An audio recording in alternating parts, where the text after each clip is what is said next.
एक बार फिर बिहार पहुंचे हैं देश के प्रधानमंत्री नरेंद्र मोदी, जहां उन्होंने बिहार को एक बार फिर एक साथ कई बड़ी सौगात दे दी है। इसी क्रम में मुजफ्फरपुर में 570 करोड़ की लागत से बने 150 बेड वाले कैंसर संस्थान का भी उद्घाटन उनके द्वारा वर्चुअल माध्यम से किया गया है। आपको बता दें, इसी साल बिहार विधानसभा का चुनाव होना है और उससे पहले लगातार देश के प्रधानमंत्री नरेंद्र मोदी का बिहार दौरा हो रहा है और एक के बाद एक कई बड़ी सौगात बिहार को केंद्र सरकार के द्वारा मिल रही है। इसी क्रम में एक बार फिर आज देश के प्रधानमंत्री नरेंद्र मोदी बिहार के बोधगया पहुंचे थे और इस दौरान उन्होंने तकरीबन 13,000 करोड़ की लागत से बने कई बड़े परियोजनाओं का भी उद्घाटन किया है। और इसी क्रम में मुजफ्फरपुर में भी भाभा कैंसर संस्थान एंड रिसर्च सेंटर का उद्घाटन, जो 570 करोड़ की लागत से 150 बेड वाला अस्पताल बनकर तैयार था, उसका भी वर्चुअल माध्यम से उनके द्वारा उद्घाटन किया गया है। तो कहीं ना कहीं उत्तर बिहार के लोगों के लिए एक बार फिर केंद्र सरकार ने बड़ी सौगात दी है और जो उत्तर बिहार के लोग कैंसर से पीड़ित होते थे, उनको बिहार से बाहर जाकर अपना इलाज कराना पड़ता था, तो उनके लिए कहीं ना कहीं बड़ी सौगात है। और यह जो अस्पताल बनकर तैयार हुआ है, तमाम तरह के उपकरण, जो हाईटेक उपकरण है और तमाम तरह के सुख सुविधाओं से लैस इस अस्पताल का निर्माण कराया गया है। और इसकी कुल लागत की अगर बात कर लें तो तकरीबन 570 करोड़ की लागत से इस अस्पताल का निर्माण हुआ है और 150 बेड फिलहाल इसमें लगाए गए हैं, जिसकी संख्या आगे बढ़ेगी और इसके लिए अस्पताल प्रबंधन लगातार कार्यशील है। और उनका कहना है कि आगे चलकर इस पूरे अस्पताल को तकरीबन 1000 बेड का अस्पताल बनाने का उद्देश्य जो है वह अस्पताल प्रबंधन का है। पूरे मामले को लेकर उद्घाटन के दौरान क्या कुछ कह रहे थे अस्पताल प्रबंधक, उनकी बातों को सुनाते हैं। जैसा आप देखिए, ये अस्पताल अभी तक पिछले 5 साल से प्री फैब्रिकेटेड मॉड्यूलर स्ट्रक्चर में चल रहा था, बट अब हमारी दोनों बिल्डिंग रेडियोथेरेपी की, जिसके एचओडी डॉक्टर गौतम सरन हमारे साथ हैं, ये नॉर्थ बिहार का सबसे बड़ा रेडियोथेरेपी सेंटर है। जैसा बताया, जब फुल हो जाएगा तो 5 मशीनें लगेंगी। अभी 4 मशीन लग चुका है और उसमें 3 और फंक्शनल कंडीशन में है। उसके तो रेडियोथेरेपी एक था और दूसरा ब्लॉक जो है ये मेन बिल्डिंग था, जिसका हम लोग बेसब्री से इंतजार कर रहे थे। ये 150 बेड का है और ये परमाणु ऊर्जा विभाग के 198 करोड़ के का जो राशि मिला उससे हुआ। उसके अलावा 100 करोड़ हम लोगों को एल्केम से मिला, एल्केम फाउंडेशन, जिससे रेडियोथेरेपी की 2 मशीनें और पूरी बिल्डिंग बनी है।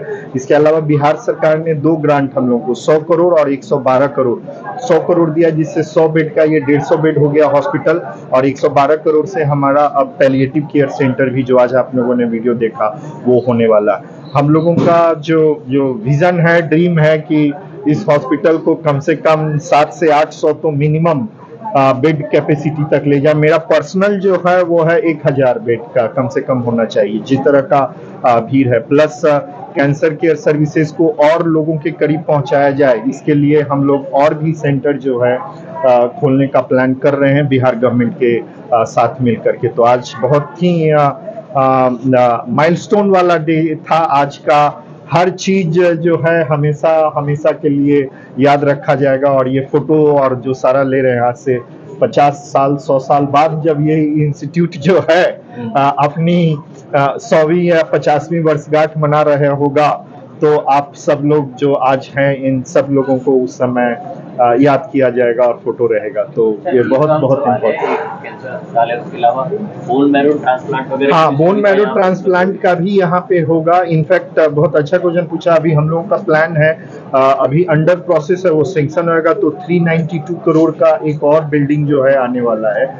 उसमें आगे हम लोग बोन मैरो ट्रांसप्लांट तो शायद अगले 1 से 2 साल के अंदर में हम लोग शुरू कर पाए। और बहुत खुशी की बात है कि अब डॉक्टर कुमार प्रभास, जो इंडिया के टॉप मोस्ट ऑन्कोलॉजिस्ट हैं, खास करके लंग कैंसर और वो माउथ कैंसर के लिए, वो एज ए डायरेक्टर यहाँ आए हैं। तो ये जितनी भी चीजें हैं हाई एंड, वो सब अब हम लोग बहुत जल्द ये करेंगे। इंफ्रास्ट्रक्चर का थोड़ा प्रॉब्लम है, क्योंकि लोड जितना है वो तो 150 बेड अभी तुरंत फुल हो जाएगा 1 महीने के अंदर, 1 महीना भी शायद ना लगे। तो आगे आने वाले समय में जब और बेड नहीं, एक और न्यू बिल्डिंग आएगी तो सारा करीब 10 और ऑपरेशन थिएटर और बीएमटी जो बोल रहे हैं, बोन मैरो ट्रांसफर, ये सब होगा। और एक पीडियाट्रिक ऑन्कोलॉजी का भी डेडिकेटेड ब्रांच अभी यहाँ बनाना है। पीडियाट्रिक ऑन्कोलॉजी का डिपार्टमेंट नहीं है। बट वो अभी 15 बेड का है, बट इतना लोड है, बच्चों का कोई पीडियाट्रिक ऑन्कोलॉजी के लिए डेडिकेटेड है नहीं गवर्नमेंट में, तो चाहिए तो कम से कम 100-200 बेड का पीडियाट्रिक भी चाहिए। यहाँ पर क्या यहाँ पर किस तरह की व्यवस्था है? अच्छा, देखिए, एक तो पहले मैं बता दूं कि टाटा मेमोरियल सेंटर में हमारा लक्ष्य केवल ट्रीटमेंट नहीं है, हमारा मोटो है सर्विस, एजुकेशन एंड रिसर्च। तो हम तीनों, सेवा, शिक्षा और अनुसंधान, हमारा फोकस इन तीनों पर है। दिसंबर में 9-10 दिसंबर के दिन जब हमारी रेडियोथेरेपी की फैसिलिटी शुरू हुई, तब से लेकर आज तक पहले हमने एक मशीन से शुरू किया। अप्रैल मई में हमारे पास 2 और लीनियर एक्सेलरेटर आए जो स्टेट ऑफ द आर्ट हैं, जो दुनिया में सबसे आधुनिकतम माने जाते हैं। वैसी मशीनें हमारे यहाँ लगाई गई हैं। और चौथी मशीन जो ब्रैकीथेरेपी की है वो भी लगकर तैयार है। और महिलाओं में बच्चेदानी के कैंसर के ट्रीटमेंट के लिए जो ब्रैकीथेरेपी होता है उसकी सुविधा अगले 15 दिन में यहाँ उपलब्ध हो जाएगी। तो जब हम फुल्ली फंक्शनल होंगे तो हम एक दिन में 250 से 300 मरीजों का इलाज करने में सक्षम होंगे।